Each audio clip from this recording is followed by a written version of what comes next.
নবী সাল্লাল্লাহু আলাইহি ওয়াসাল্লামের জন্মের আগেই তার বাবা চলে যান,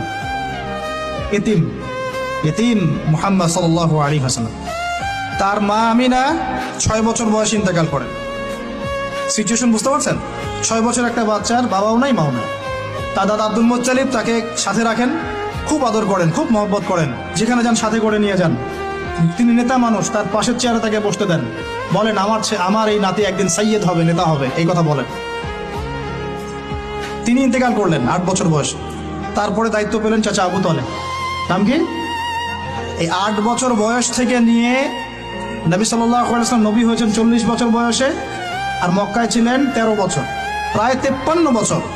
প্রায় 53 বছর পর্যন্ত, 8 থেকে 53 বছর পর্যন্ত এই যে লম্বা সময় চাচা আবু তালেব নবী সাল্লাল্লাহু আলাইহি ওয়াসাল্লামকে পাহাড়ের মতো প্রোটেক্ট করেছেন, পাহাড়ের মতো। পাহাড়ের পিছনে আপনি দাঁড়ালে কি বাতাস লাগবে? এভাবে তিনি প্রোটেক্ট করেছেন নবী সাল্লাল্লাহু আলাইহি ওয়াসাল্লামকে। তার সন্তানদেরকে যা খাওয়াতেন তার চেয়ে ভালোটা নবীকে খাওয়াতেন সাল্লাল্লাহু আলাইহি ওয়াসাল্লাম। স্পেশাল রান্না তৈরি করে তাকে ডেকে নিয়ে বসতেন, কারণ এতিম ছেলে, মনে কষ্ট আছে, হয়তোবা সবার সামনে বলতে পারে না, ব্যাপারটা বুঝেন না? তিনি এইভাবে ট্রিট করতেন। এমনকি নবী হওয়ার পরে আল্লাহর নবী সাল্লাল্লাহু আলাইহি ওয়াসাল্লামের বিরুদ্ধে পুরা সমাজ চলে গেল।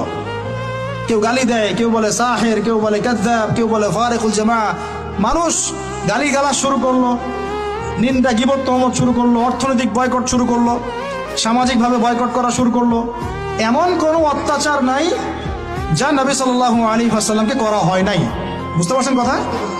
এইরকম একটা সিচুয়েশনেও চাচা আবু তালেব তিনি বলছেন, তারা তোমার দিকে আসতে পারবে না দলে দলে যতদিন আমি আবু তালেব দাফন হচ্ছি না মাটির তলে। কথা বুঝতে পারছেন? তারা তোমার দিকে আসতে পারবে না দলে দলে যতদিন আমি আবু